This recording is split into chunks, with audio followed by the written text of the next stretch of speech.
The stream might pause momentarily tonight sometimes, but it should resume after a minute or two. Please bear with us. Our video card may be crapping up, may need to be replaced by Dell soon. We just can't do it right at the moment. Thank you for your patience. I'm not starting this podcast until there's more listeners.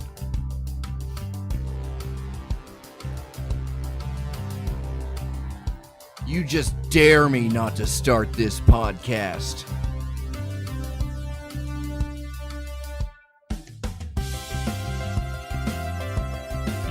No Trump tonight. This time for sure. This time for sure. I was gonna go see my favorite cover band this week, Crystal Shit. They do a Doors show. You like the Doors? Not anymore.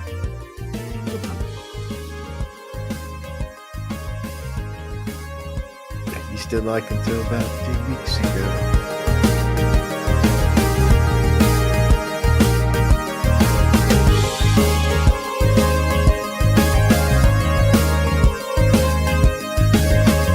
It's a weird question, actually. Do I like the Doors? I used to, 40 years ago, really liked the Doors and thought they were a super heavy band and all that. And recently, I think because of Phineas and his fucking little thing, I said, oh, I'm going to go listen to some stuff again. And I didn't care for it that much. There's some good stuff, but What's your favorite song by the Doors? I would have used to have said Peace Frog, but now I'm not so Is that a sure. frog that smokes a bunch of dope or something? I don't know what it's about, really. And then there's another one called The End that has like some references to banging your relatives. It's kind of cube speakish. Were they working with Prince? No, no, this was before then. Fingerprints. But I didn't. This wasn't my thing anymore.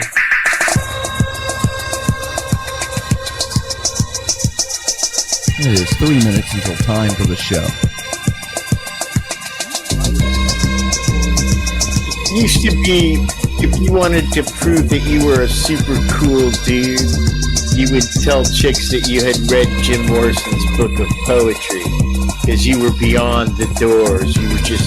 You got with Jim and his poetry at like a universal vibe level, man.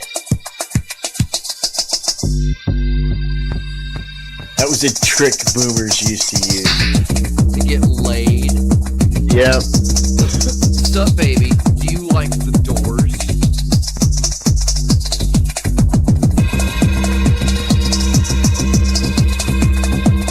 I go to the same haberdasher as Jim Morrison.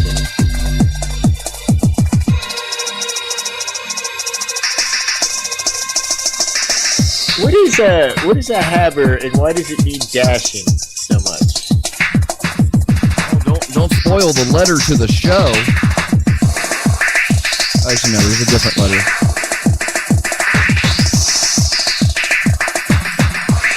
And if I wish he wouldn't dash. If he's habbering, I wish he would take it slow. Can I get a haber trotter?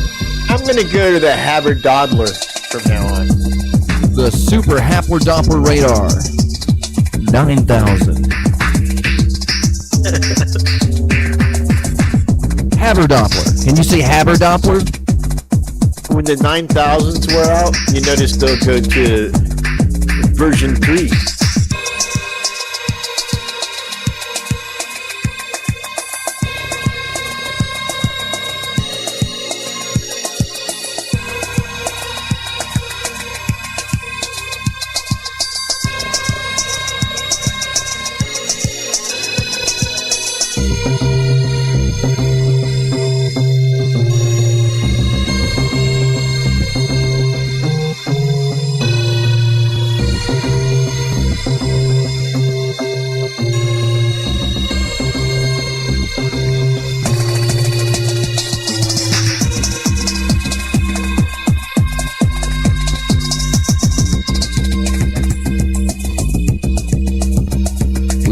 connected to freethinkradio.com.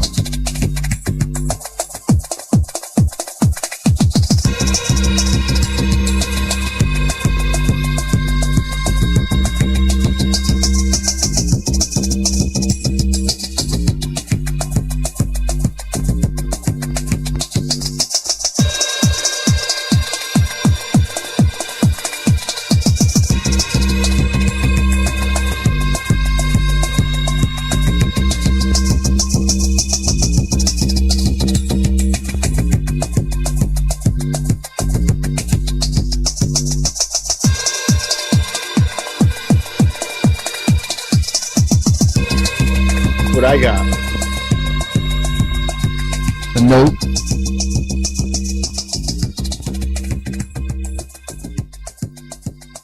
Show off. You think that's funny? What do you mean? Rubbing that in my face.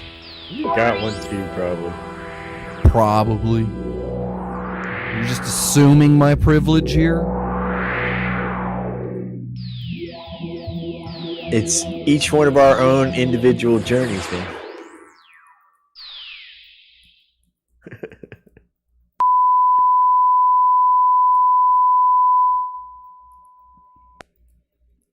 Busted myself up.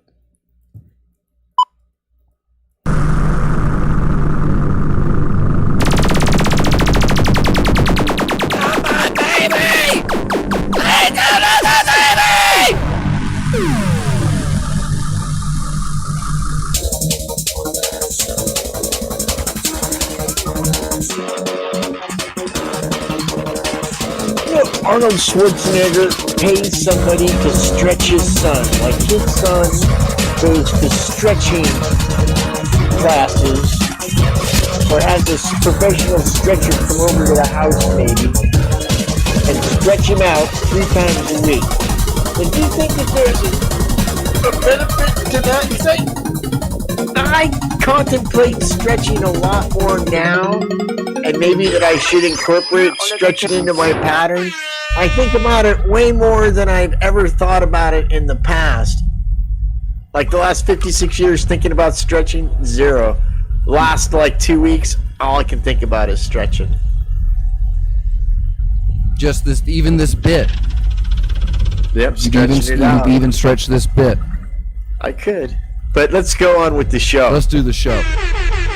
Good evening, America, and its lesser-known friends. This is Dr. Fox coming to you live from Subbasement 27, deep in the heart of the Hypercube studios here in Orlando, Florida, America's Australia.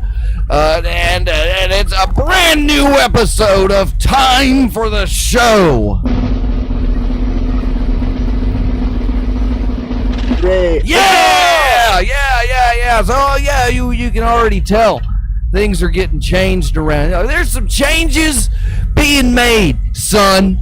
And the first thing we've got is like the new update on the Hypercom visual windows, so you can view the com feeds right here like you can at timefortheshow.com, clicking the Discord button. It's super easy, super fun, and in fact, I've even got the ability to talk to you. If I talk to you like this, I have to look up at you. Because maybe I'm saying to you that you're important. You are deserving of me to lift my head up and to address you directly. But for the other camera, I look down, and that's Peas. Hi, Peas. Hello, kids, and Dr. Fox. How are you this fine Monday evening? Oh, wow. What just a fantastic question, because I want to tell you all about how great a day I had. But I think we should just move on to Cube News, my favorite part of the show. That's how it works, kids. So yeah, this week on Cube News, Peas stole a cat.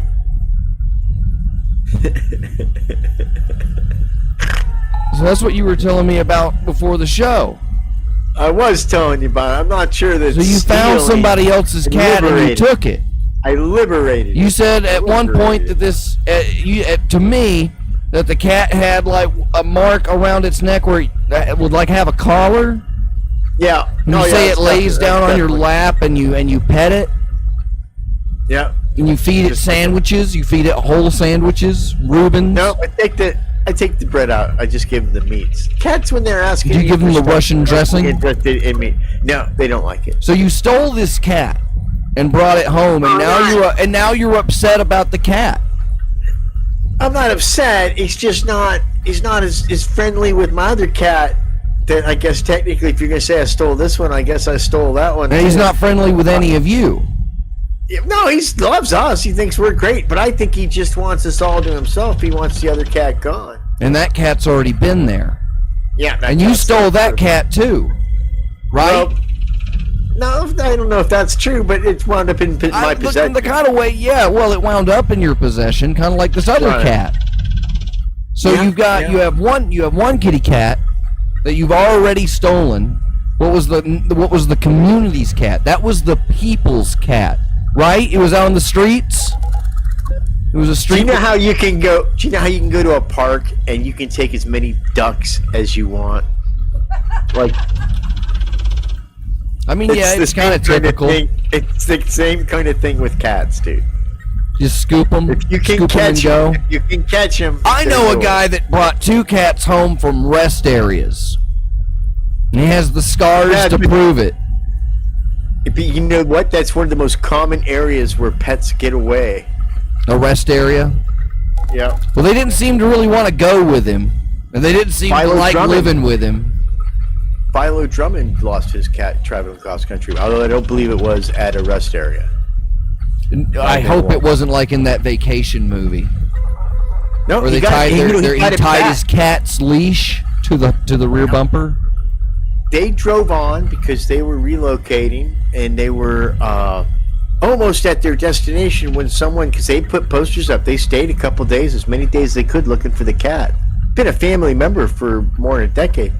And they just about to get where they're going, they get a phone call. Oh, I got your cat. Guy sent him a picture.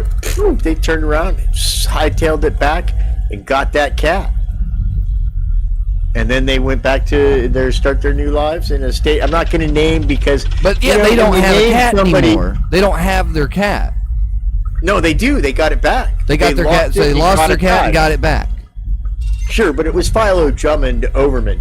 And I'm not going to tell you where he lives now because, as you know, the high epochs of the church are always swarmed with bobbies and acolytes trying to get the true word of Bob and hypercubism and the words of the Book of the Subgenius bestowed upon them by Uberman and Oberman and all the different things that we've got, Keeper of the Mystic Secrets. So we don't really ever name where they're at any given time because the throngs, and Fox, you and myself have had issue with throngs in the past, so you know where I'm coming from. The throngs can be out of control. Come on, I'm trying. I can't come up with puns on the show, so you get -2 points for that. All right, so had fair enough. Had other parts of the show. We're gonna come back to this because I think you've got a problem. I think you're like a feline kleptomaniac. I think you're abducting animals off the street in a bad. You said he's like neutered. Yeah, well, you know how 100 pounds. Do you know how an animal can give you that parasite, especially a cat? Like, pregnant women are not supposed to deal with a cat box because they can get this bad parasite. And there's actually a parasite that its life cycle is to make the host animal a little bit crazy for cats. And you'll see mice that are affected by this. And the only way you can get it is by handling cat fecal material or being around it, like when you're cleaning a cat box and stuff. So what I think is the cats, they scratch in, you get that bacterium and that parasite in you, and that makes you crazy for cats. Shit, dude, I might wind up with 60 fucking cats here. This could be the beginning of a terrible crisis in my life. You'd become the cat man. There's always the creepy old cat lady, and then there's a couple of people that every now and then usually have to me like, oh, those guys. So it's either that woman or those guys. So a dude with a lot of animals, like you're trying to fill a void in your heart. They need the cat man so the cat ladies can be organized. If they didn't have the cat man, the cat ladies would be disorganized. But you stole the first cat and you stole this one, and you just want to get rid of it because it doesn't get along with the first cat you stole. Correct. And that cat, because it was stolen first, if we're going to use your terminology, it's not mine. Really it's the laws. It's the laws terminology of the land. I don't think Read the sticker on my door. I love the Constitution. Speaking of reading things, listen, did you get that thing I sent you? I sent you a webmail via the internets. Did you get that webmail I sent you? I don't think so. You don't think so? I sent to you, so we'll have to pull that up. And then all right, I'll tell you what. I'm gonna read the show. I'm gonna read the mail. I'm gonna read the mail. I'm gonna open a letter, and I'm going to read the mail. And while I open the letter and begin reading the mail, you can go open your webmail and get that internet I sent you. All right, I sent it earlier because it's important. You're gonna need it. All right, so let's go. We got the mail in, everybody. Congratulations. Oh, we got the kittens too. You're talking about handling feline fecal matter and getting parasites. This is Reverend Johnny's 24-hour kitten watch cam at Twitch TV/watch these cats. So go chase them pussies, yo. All right, so we have mail. All right, here we go. That's me opening the envelope. I'm going to open it some more that way. And it says, "Dear show, what's the big deal with sitting at the back of the bus? That's where the cool kids sit." And that's from a lot of cis woman of Grab Me, Idaho.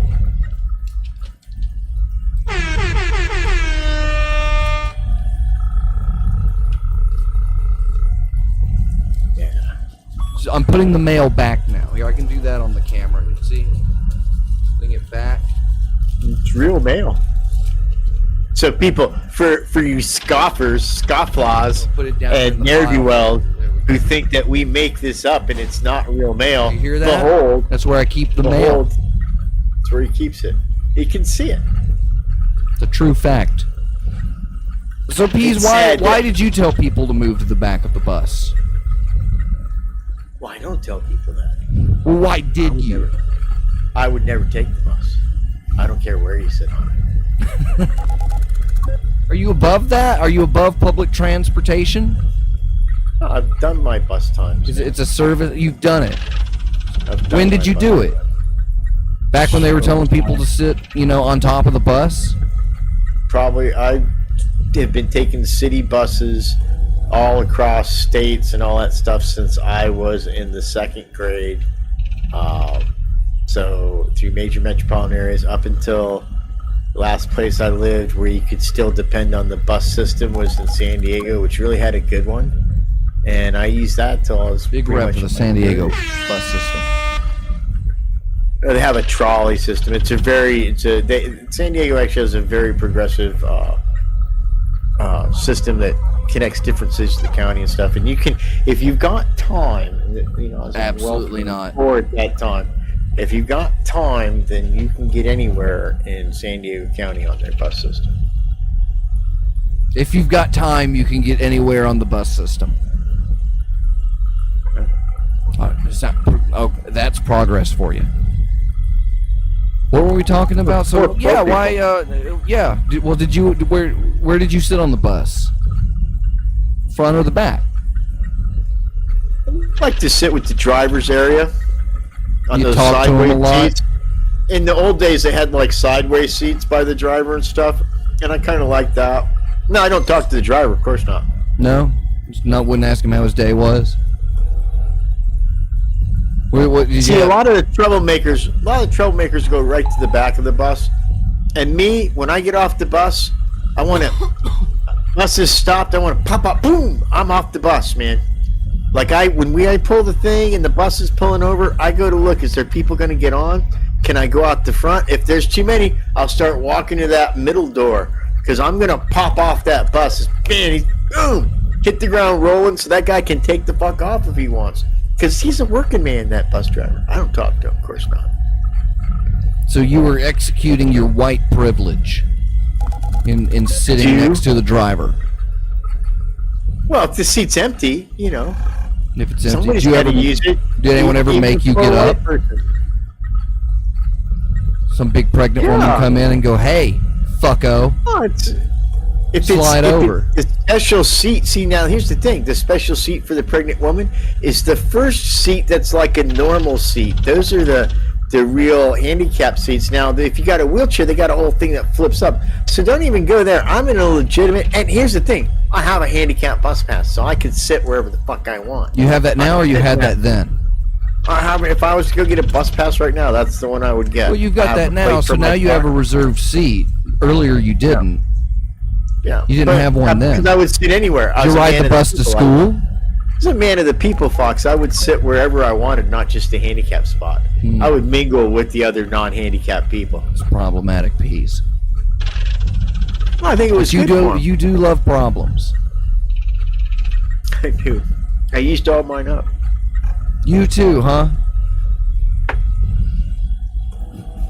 All of your cherry sours. Yeah, tonight's show brought to you by Cherry Sours and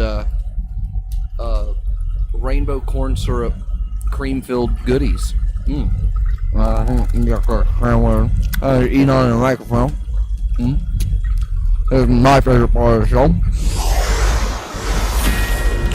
Well, It's not good radio unless you eat something in the middle. So here's the thing, Fox. You might want to say, maybe I'll just tease this. But, last week we had some conversations about the nature of comedy itself and whether Chappelle had committed his own mea culpa and killed his career by taking on issues and doing some comedy about transgenderism, if that's a word. I don't know if that is a word or not, but I think it does, even if it's a butchered, terrible turf word. I didn't mean to use it, but nonetheless, it's out there. You know what I mean by it. And I said no.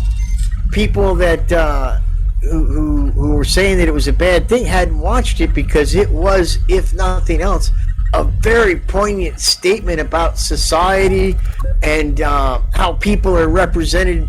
You have to be represented. Which special are we talking about? We're talking about The Closer.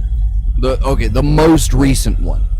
The most recent one. Okay. Right. Yeah. All right. Just clearing that, because Did you get a chance? The whole scenario spans the last two specials that he's made. Yeah. The prior one, which was Sticks and Stones, correct? Correct. And that's also that's what drums up a lot of the commentary in The Closer. Still there? Because and for whatever reason, I'm not even watching this one. Yeah. Just start over.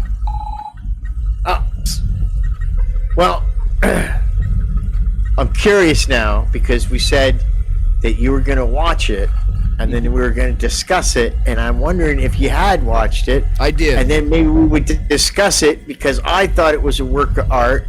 I had a hard time finding out how someone could watch this and be upset by it, because the message to me was totally different than what was being portrayed by certain members of the trans LGBTQ community. But then that got me thinking about how you don't just represent yourself anymore. It's like if somebody from that community is offended, they go on some platform and say, okay, we're offended. And so all of a sudden, that means, well, okay, that's the whole group. Like, one person can speak for all those people, it seems like now. And I'm just curious, you've seen it. We should do our musical break, and then we'll come back and we'll tell us what you thought about it and how far off base you think I am. Because again, I'm the kind of guy that we can people just do say, how off base you are for the rest of the episode. well, for the rest of the series. You want to keep it relevant, right? Right. So you want to take your breakies now, and we'll come back. I think it's going to be very exciting, and we'll have a lot of ground to cover.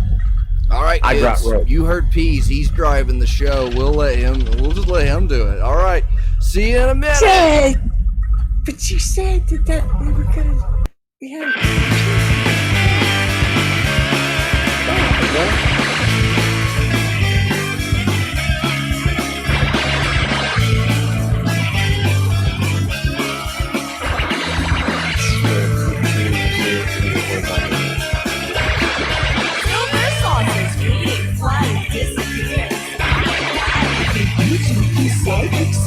It's just great and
You're listening to Time for the Show, a production of Hypercube Labs. Find out more at hypercubego.com.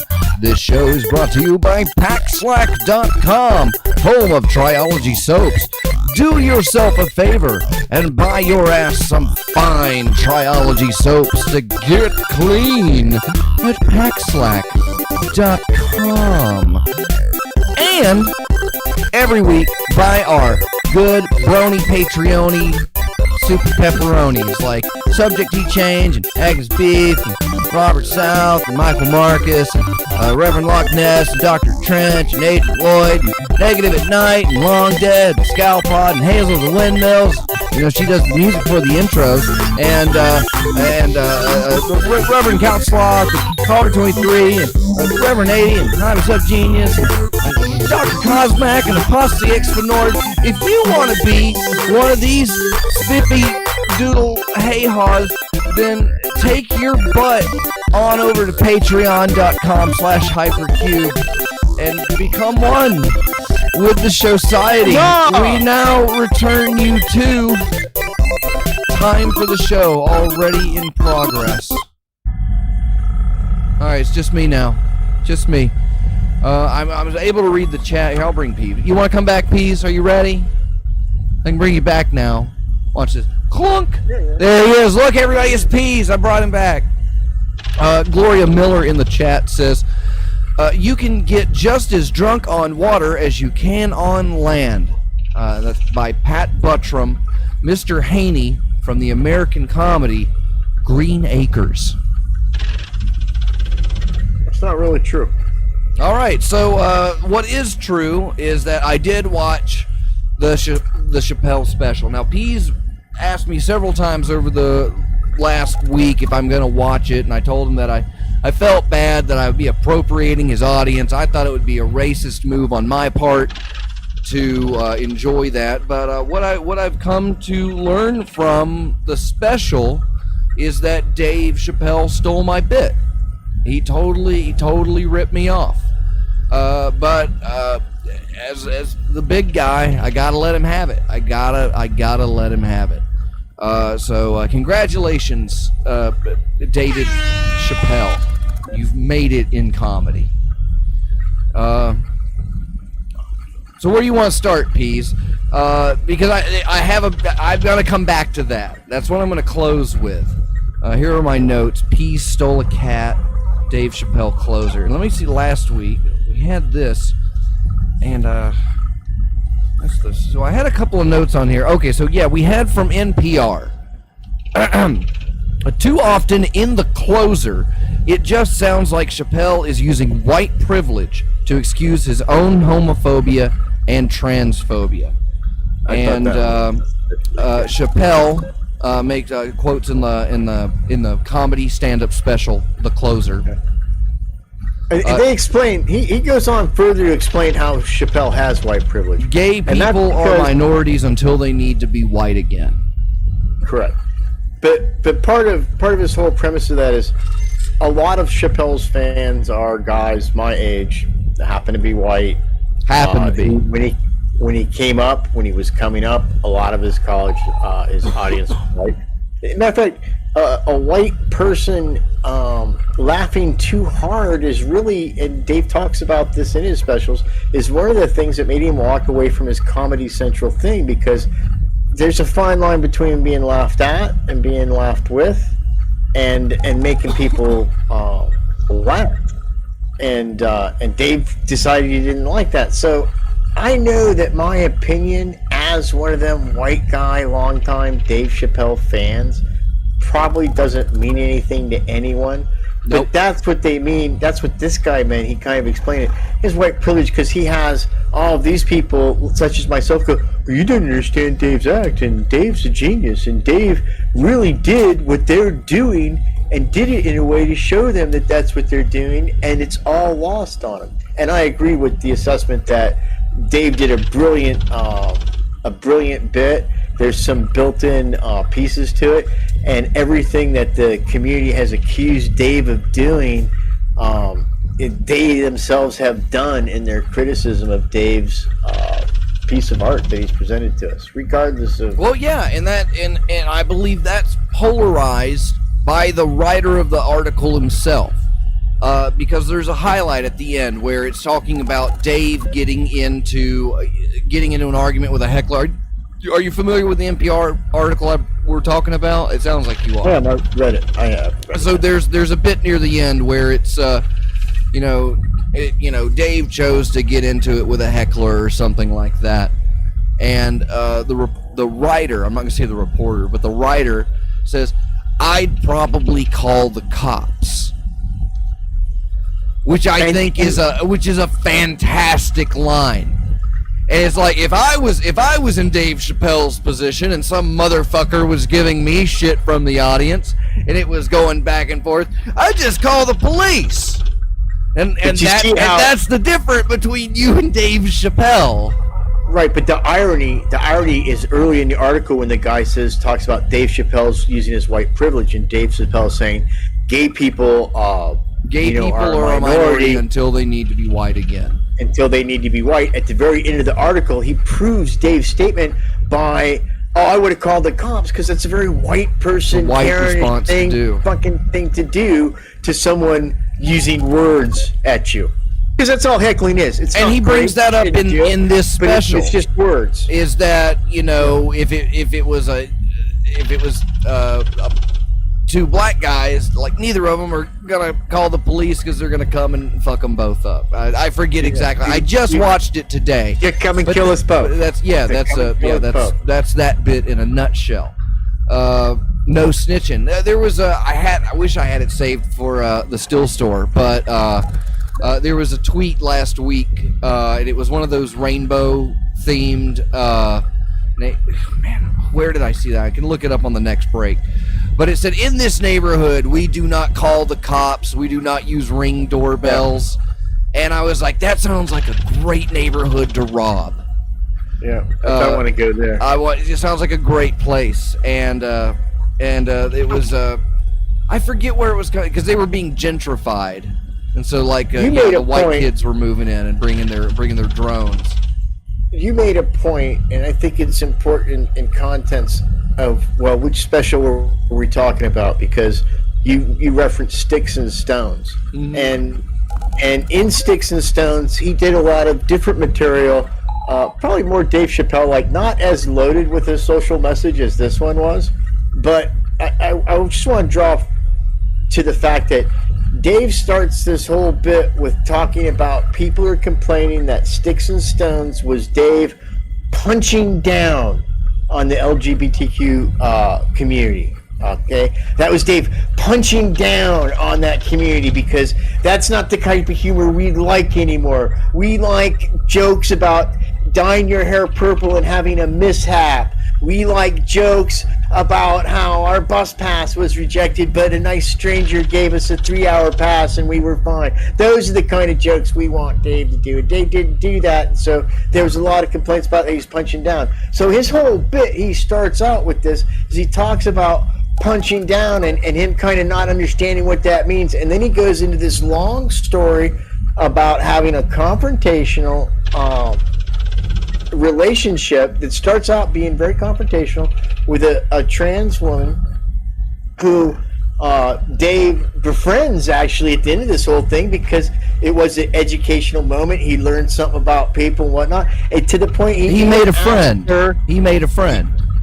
Correct. And he truly sold me on that concept throughout this entire bit, to the point where he's in San Francisco and sight unseen, she says she's an entertainer, she's done these things, you can open for me. Okay, now maybe that's Dave's white guilt. If he's got white privilege, he must have white guilt too. I think those things go hand in hand, but whatever. And Dave goes on to tell him this special about how she does, like, you never seen somebody bomb for so long. And this is not a 5-minute in the club on a Monday or Sunday night where they flash you off with a flashlight. She's got 45 minutes. She's to the fill. opener. She's the opener for Dave Chappelle. That's a 45-minute bit, and she just keeps driving home. She tried to do, and Dave talks about this special, she tried to do the swing back, she tried to do the repeat, but they were so unfunny to begin with. They had too high a mountain to climb to get to that funny level, and she was too mean-spirited to pull it off. Dave talks about this. Nonetheless, he let her open for him again. Okay. Gave her some notes. Yeah. Okay. Well, we gotta move this further along for the brevity of it. So the specials come out, and there was a response, and that's what we were talking about last week. Is the response to this? It's interesting. I think I'm just now figuring out the title, the closer. Who was the opener? That's interesting. Because a lot of the stories about his opener, and he leads something. He tells his story, but then he uses my bit. And he says, "I'm transphobic." I just tell okay, I'm racist. All right, now what do I do? And so now he's doing it, and he's using his white privilege to do it. I don't appreciate it, Dave Chappelle. That was my security blanket. That was my insecurity blanket from space and God and Jesus. A little smelling of lavender. But I think that's another tool you use to make. So he's got that, and so he admits, okay, I am, and here I am, and there's been backlash. Let me check here. I do have this saved on my phone, and I will check that. But so there is anticipated backlash because there was backlash on the last one, and it's here now. And did you have some highlights on that? Because that's what you were calling me about earlier today. What's the response that's coming forward from all of this? Why does it matter? I think it matters because I took Dave's work, and like, again, my opinion doesn't mean anything. It'll be discounted, or I'll be called a racist or a transphobe. I thought this was a brilliant piece of art that held a mirror up to the LGBTQ community and said, you've gotten, for a minority group, you really skipped the line. You skipped the line. He made a joke about if black people had worn booty shorts, and something else or whatever, maybe they wouldn't have had an extra 100 years of slavery. But there's a reality to that, and I've seen it in my lifetime. Now, there's no African American citizen in this United States and say, "Oh, in my lifetime, I saw racism against my people totally become accepted." It's still not, and it's still somewhat institutionalized in that it's okay in private circles when there's nobody around listening to you to say terrible things about people, but as Dave said, if you take the racism aside and add the gender equality issue, or you add that, it's much more militant, it's much more in your face, and at the same token, I think what he showed in this is that they started punching down on Dave for doing this when the final bit of this show was Dave saying, and this is a terrible story, the woman was so accosted online by her own community. Why would she work with Dave Chappelle? Not even about her comedy, just why would she even take this opportunity from him? A lot of to the point now, she killed herself. She killed herself, okay? She killed herself because she felt like her own community now erased her. Okay, she took so much pride and strength from that when they turned on her with the cancel culture, she killed herself. And Dave is ending his show. He's ending his comedy special with this. And there's not really that much laughter going on, and he starts to talk a little bit about the whole process and this and that, and there are a couple laughs in that. But I think that Dave knew all this was going to happen, and this was all to show us a few days after watching the show of this community punching down on Dave Chappelle, because if most of them had watched it and watched till the very end and took it all in, one is people have to be able to laugh at yourselves. People have to be able to laugh at themselves. And I'm sorry, there's always going to be a source of humor about people that are identifying with certain groups or are in certain groups. Well, everybody's in certain groups. Like, that's why everybody's in certain groups. Like and in the last special, because now I wish I had watched the last special a little bit more recently too. He goes through a lot of things in the special. In the first 10 minutes.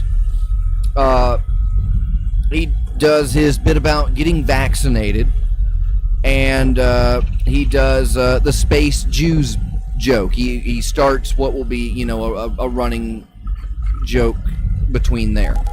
And then where do we get? And then he gets to, at 9 minutes and 30 seconds, he starts on DaBaby.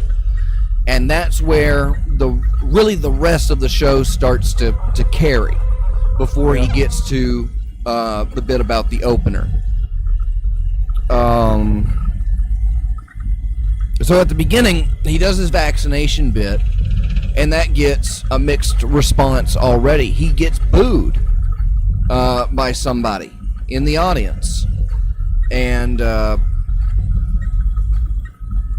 he makes his commentary about getting the Johnson & Johnson vaccine, which gets mixed responses, and he reaches Space Jews, and it's so it's 10 minutes into an hour and a half long special, and that's where he says it's gonna get rougher than this. And you've already cringed, and that's on purpose. You've already cringed, and that's on purpose. So it's going to get worse. He's done this, and so he's brought in everybody, and he ends up like shitting on QAnoners and alternate thinkers. Definitely not don't thinkers. And he does steal that bit. And he carries that into, and so everybody at this point at 10 minutes, everybody is wound up into it. He's got different. He's got one group that doesn't usually get picked on a lot by comedians that aren't Jewish, and that's Jews. And so he's got that. So he's got everybody by the hook. He's got like 4 threads. And the Instagram anti-Semitism, which I can't pull up because apparently I can only do it on my phone. Is that a thing? You can't access Instagram on a browser without opening the source code and swapping over to mobile view. That's why I'm a TikTok. But anyway,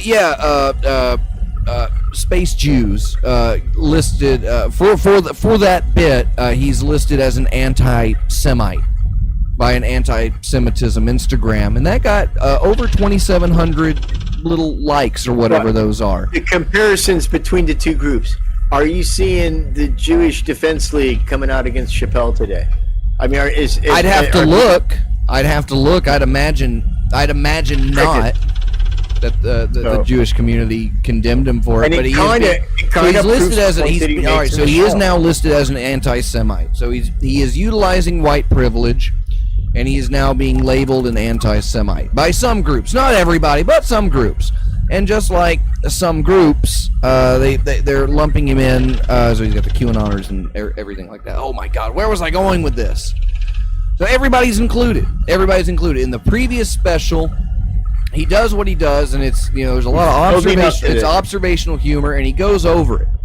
And what he is seen in specifically the trans community, not just the LGBT, and he just narks on them for quite a while. He references the whole bit. This will be the last time he ever talks about it. And until there's an understanding. Well, that leads into other things. He brings up that this is like one of his contractually obliged Netflix specials.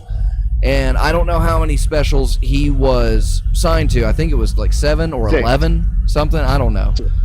So this is it. Is he done on that contract? Has he done 6 specials? So he's okay. So he can. So not only is he saying that he's done doing jokes about the topic, and he's not going to bring it up anymore until X. You believe that he was planning something with the response that came out of this? Like, despite him saying that he comes out and says, I have no problem with trans people to an extent. He goes on about it at one part about why he's uncomfortable about like certain situations. He says he's uncomfortable with it. And he gives a couple examples. A bar fight he got into, and he didn't realize until they were actually going to trade blows that his opponent was a trans man, and didn't know. And then he proceeded to beat the shit out of him. And then it's a good bit. Here's the thing. Yes, I do think that Dave knew that there was going to be fault for this, and I think you're bringing up the 6th and final part of his contract. Dave didn't care if they canceled him. You gotta remember something. This is a guy that walked away before. He didn't like how his comedy was being received, and he walked away from a lot of money. No one's really ever done that before. And I think Dave was like, you know what? I'm going to go out on the ledge here. I'm never going to joke about these things again. To me, when he's saying that, I'm never going to joke about these again because I'm going to make this funny, and I'm going to make this very poignant story. And I don't care if Netflix never shows this because I made the video. I made the special. I fulfilled my obligation. Show it or don't. Fuck it. It's here. And I think that Dave, he'll come back. He'll do something else, and he'll probably be true to his word. He was true to his word last time, and he probably won't joke about it anymore. But he wasn't trying to make you laugh with this. He was trying to teach society that when we group ourselves into these groups like this and don't allow any criticism of that group, we're all punching down on each other. And we're just looking for the next smaller group or larger group to punch down onto. All right, and that's what he says at the end. He says, "Stop punching down on my people, who are his people." I think I don't want to speak for him. It's not my work, But what do you interpret from that when he says, "Stop punching down on my people"? Who are his people? Are we his people? Is he talking about black people? Is he talking about comedians? I don't think he's talking about race, gender, or anything like that. I think he's talking about humanity, and people that are going along with him are saying, hey, there is some confusing things about this that I don't understand, that no one understands. And here within your own community, you want us to be all accepting and all loving of all this stuff, and you don't do it yourselves. How are we supposed to? So what do you really mean? Why are you punching down on society for not understanding an unreasonable requests that you don't even honor within your own individual communities. That's what I thought it meant. The new generation, Yeah. there seems to be a lot of, he brings up Twitter at one point, and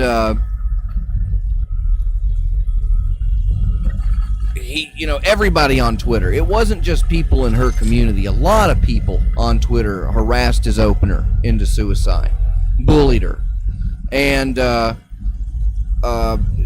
was that.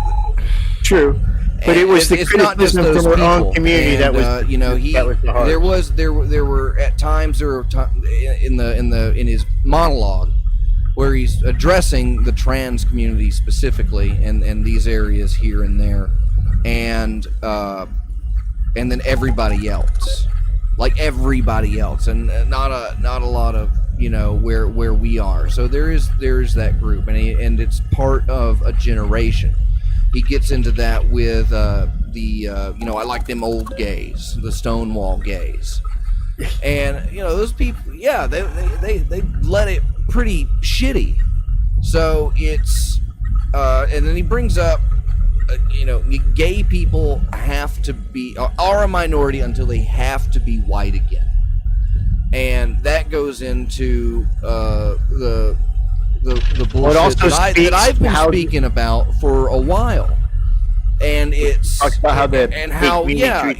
these people can jump in, and human beings, these people can jump into a minority group and receive and I know this isn't a literal thing, but receive benefits and protection and inclusiveness.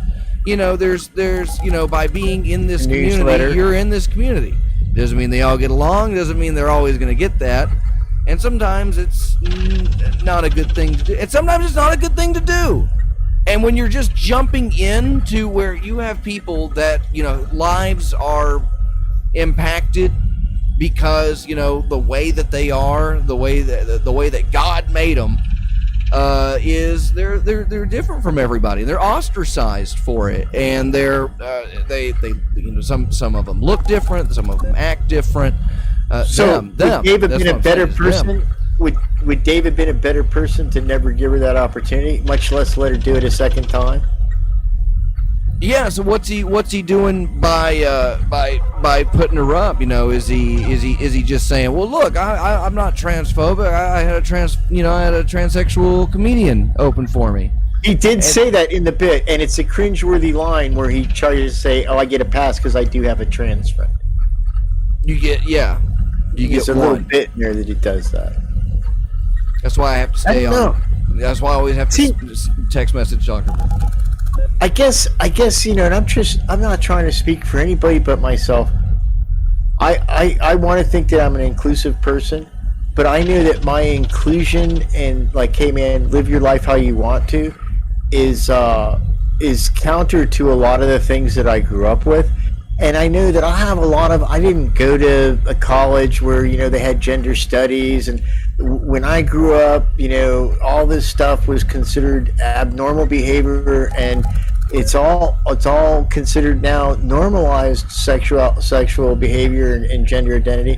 But I'm still left, and I think a lot of society is still left with a lot of questions that they kind of want answered, but then kind of don't want answered about it. And so it leaves us all in this kind of precarious. It's an uncomfortable truth.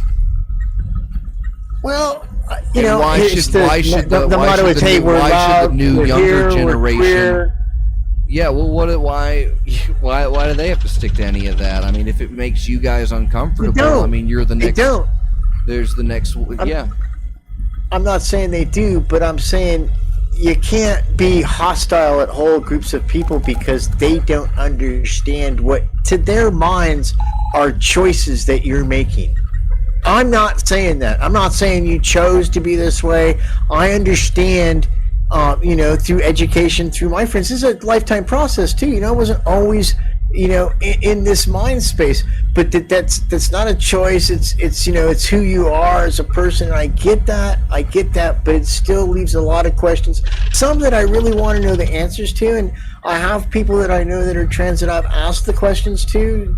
Fox does too, but some I really don't want to know. And then there's other times where I just don't give a shit, and it seems like I'm not allowed to not give a shit about your sexuality either. I'm not allowed to not care if you're gay. I'm not allowed to not care if you're straight. I'm not allowed to not know if you're trans. I'm not allowed to just not give a shit. I think that's a big part of the problem too, is that at some point in time, yeah, these are important conversations, but they don't have to be conversations that we have every single day, 2 or 3 times a day in the news and all this and that, because it's, we're all people when it comes down to it, and I just, I got questions, but sometimes I just don't want to hear about it, and I don't think I'm alone in that. And I think sometimes, and maybe within that own community, I think sometimes I've talked to some of my friends and they're tired. I don't always want to be at the rally. I don't always want to be marching. Sometimes I just want to hang out with my Yorkshire Terrier and watch House Flip. And so, it's, I think that the society has saturated itself with this gender acceptance of any kind of, even it's like you're not allowed to say, "Wow, that's interesting," but that's kind of bizarre to me. To me, I get that you are this person and you want to use these pronouns and all that stuff, and that's fine. I'll do all that, but to me, that's still kind of like, wow, that sounds like a lot of work. And I guess that's my privilege because I don't have to go through that work every day, and I respect that. Your problem. Yeah, but it shouldn't be my problem. That's what I'm saying. It's like I don't have to take on the burden of having cancer because people I know have cancer. I don't have to take on the burden of being an addict because I know junkies. And I can be empathetic to the plight, but it doesn't mean I can understand the process. And I'm not trying to equate those negative things with gender identity or anything like that. That's not what I'm getting at. I'm just getting at, you can accept something and say, okay, that's how that person is, and not understand it, and sometimes want to know about it and get a little bit more understanding, but also not always want it to come from a place of anger. And that's, I guess, maybe that's talking out a little bit. That's kind of where I feel sometimes I'm put off, is a lot of the correction or education doesn't come it doesn't come across as education. The timing usually is very poor. It comes across as correcting behavior that's perceived to be wrong by a group. We don't know that it is or isn't wrong. Just this one person from that group is perceived as being wrong, and so it may become wrong. And I don't get that. And then when it's presented that way, a lot of time it's from this space of anger. And I know from that's where like people, Eddie Murphy's Raw is. Can you? When was the last time you went through that? That's rough shit. Watch that. I mean that and Eddie's considered a genius and all that stuff, but it's hard to watch. It's hard to watch. So do you think? And I don't. Do you think that these last two specials? Do you think these last two specials are going to end up in with the way that we feel about Raw in 20, 30 years from now? Do you think? Because I don't really feel like there was any prejudice coming. Eddie Murphy did a lot of criticizing, and they're genuinely punching down. I'd say that's a good word for it. He mockery, and I didn't see David doing anything like that in the last special. And there's a reason. And while this is a very George Carlin kind of show, but it was also very unique. But here's the thing, Argus. There's a reason that Dave Chappelle is a recipient of the Mark Twain Award. Okay, and there's a reason that there's going to be that you can cringe and not really watch Raw. Like, here's the thing, and I'm not trying to slight Eddie Murphy, but you can totally slight Eddie Murphy. He's an asshole. Yeah, true enough. But you can watch Richard Pryor's work from prior to that 6 years. Many still cringeworthy things in there. Richard's still entertaining. George Carlin is still entertaining. That show that Eddie did was basically a shock show. I don't know what you want to call it. Okay, and that was the last thing Eddie did for years and years and years, and HBO showed the death out of it. The difference between he Eddie made the rest of his career out of it. Sam Kinison was still making money. Yeah, but the thing about it is there was no underlying message to Eddie's thing, okay? I'm saying that Dave Chappelle, from the conception of this special, from this routine that he did, think there was an because he's a humorist, he had an underlying message that he was saying about society as a whole.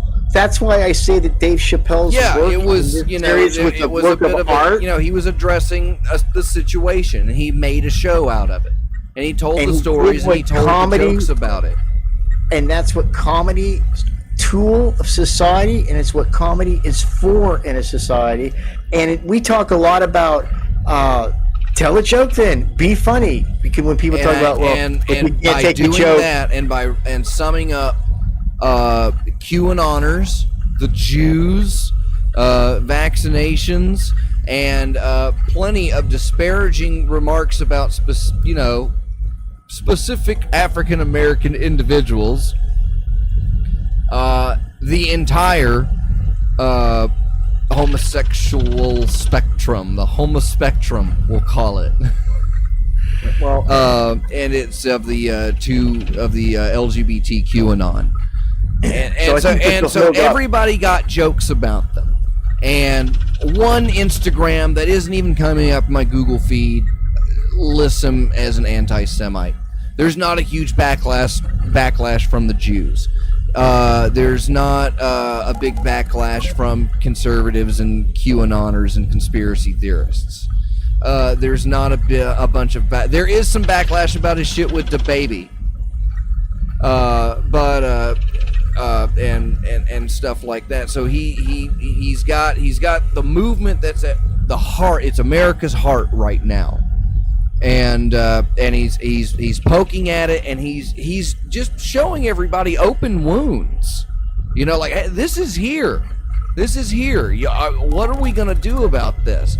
And they're gushing blood, and they don't want to do anything about it. They want to keep ripping and tearing. This was a huge. They want to keep ripping and tearing. This was a huge flex on Dave Chappelle's part. And it's a message to other comedians. Was he baiting them? Is that he's baiting the industry? He's absolutely 100% baiting the industry and saying, you are destroying comedy, and I'm going to do funny comedy at your expense, and you are going to complain about it, and I'm going to say that you're going to complain about it, and you're going to make fools of yourselves complaining about it, because I don't give no shits. I don't care if Netflix shows this or if they don't. I cash the check. I got the money in the bank, and this is some funny stuff. And if the rest of you can't get along with that and make things funny like this, maybe don't do comedy. And if us as an audience can't take being made fun of from time to time and having our humanity exposed to us, being in a gay minority or being in a gender identity minority doesn't mean you lose your humanity. That's what the whole point of it is you're gaining your humanity, and with your humanity comes the ability for the other monkeys to point at you and laugh, just like you might point at us breeders and laugh. That is part of the human condition, and we cannot outlaw it or make ourselves so sensitive to it that we can no longer see it. It's like agreeing that we'll no longer have the color red because it hurts people's eyes. You need, and this was a brilliantly done piece of work, and that's why it won't compare to Raw 20 years from now, because this was a conceived art project on Dave's part, using the medium of comedy done by a master. And it was a slap in the face to every other comedian who's bowing and bending to pressure and not performing their craft because they're worried about being canceled. It's an attack on the what about Al TV sitcoms that we're going back to, where there's no you might as well be the damn news that you're watching because they're all so topical and the jokes are all canned. We are ruining the industry of comedy, just like in many ways music, mainstream music was ruined by auto-tune. I thought it was a masterful performance. And we've talked a lot about it, and you knew I was a little bit of a fanboy about it. And I said, everyone's going to say it's because of how I look and the age that I represent. You're a few years younger than I am. What did you think of it? Will you give it a thumbs up? You give it a thumbs down? Give me quick what you thought of it. What was your takeaway? I thought it was racist and transphobic. Okay. I think that's beautiful that two people can look at something and see something so different, and that's what. Well, I think it was, but that's what it was supposed to be. It was supposed to be racist and transphobic. It's true, and that is true. He's standing his ground. He's standing his ground. He said his piece, and he's presenting it like he's been driven to this point, like he has to say this. And he does. I don't really feel like he has to, but he's gonna. So people bought a ticket to come and see it, and he makes his statement, and he leads it out, and he's like, and I'm. It doesn't sound like he's closing the door on the conversation or performing or doing comedy in any capacity. What it is that he is showing that he's at a point where I've fulfilled my obligations. If I don't want to do this anymore, I'll be fine. But if I don't want to do this anymore, I'm going to let you know that it was you who drove me out. And not just any group in specific, but anybody, but the entire audience. Once you start doing this shit, it's all over. Yeah, and don't be surprised that there's no laughter anymore. Well, people don't like that. People don't like being laughed at, and that's what you have to get across, is that they're not laughing at you, they're laughing next to you. I don't care if there's laughter going on. I don't care if it's at me, with me, at you. Yeah, I know that's the crux of the show. No, wow. But other people. Do you think it's okay just to laugh at anybody for any reason? I do. Interesting. Is there a term for that? Listen, I have a thing called a conscience. I feel like I have the right to laugh at anyone about anything, but my conscience says, okay, that guy with the dad that just died, I'm not going to go make a joke about his dad at the funeral. Okay? But that's just me. Now, I have friends that would make that joke, and that's up to them to decide what they want to do. Everybody's allowed to be the judge of their own behavior and decide what they want to share of themselves with the people around them. Sometimes that's good stuff, sometimes it's bad stuff. If it's too bad, the people around you will let you know, and you learn a lesson or you be ostracized. But in comedy, that means that people just don't go to your show. It doesn't mean they take away your ability to ever get a job, that they scorn your children, that they go to your mother's house and tell her what a bad son you are. And that's what we're at as a society now. Once the mob has identified somebody that has done something wrong, and people do things that are wrong. Some of them are terrible things. That guy that was the coach of the Raiders, these are terrible emails. But now he's a pariah. You could probably hit him in the street with your car and it would be okay. Well, he was jaywalking. Peace couldn't help. Peace says he had a little mini seizure, and bang, that's it. Because we've made it okay for the mob to rule. We've made it okay for any mob, as long as they've got what we might perceive some kind of moral high ground whatsoever, to destroy anyone for any reason. We're going to talk about this more next week, right? I don't know. Do you think the kids like it? We didn't do a lot of jokes. No, not a lot of jokes in tonight's show. Just complaining about them. We left him to Dave. We left him to the genius, the humorist. Yeah, comedy's taking a week off for Dave Chappelle. So everybody go home, and just remember, if all cops are bastards, then not all black lives matter. All right, it's time for my favorite part of the show. It's where Pease apologizes Okay, peace. Let them have it. Well, I'm sorry that we went long. You know, I feel like this is going to be a controversial show, and I guess I'm going to apologize for that. I get real passionate when I see something that I like, and I don't feel like a racist, and I don't feel like a transphobe, and I don't feel like that was Dave's message in a sense, except that it kind of was, but in the sense that it's just I just don't know what to say about it. It's just comedy. We're going to cancel people, and we're not going to cancel people based on what is or isn't deemed funny or appropriate, and comedy's never worked within that parameters. People still like the Three Stooges, being that's a physical medium where if you were to actually do that, you'd kill somebody. And people still laugh at it. People say, oh, they don't laugh at it now, but they do. This is a good show. I enjoyed it. I like talking with my good friend Dr. Fox. I like it when Bob's over my right-hand shoulder, keeping me in line with the luck plane. I didn't really steal those cats, but if you're in the local Las Vegas area and would like to adopt a big, giant, perhaps part hybrid or, lion cat, please feel free to give Pease a call. It's been great doing this show, and huzzah! Till next week, and we have plenty of japes on the tap when we next shall meet again. Well, you heard it from him, everybody. The Peas. This is Dr. Fox signing off for Time for the Show. Broadcast every week here at youtube.com/hypercubego and simultaneously broadcast via sub-ether web transmissions at www.freethinkradio.com. Thanks to Dr. Ellis and Martha Artha for hosting. And check out all of the other fantastic original shows every night.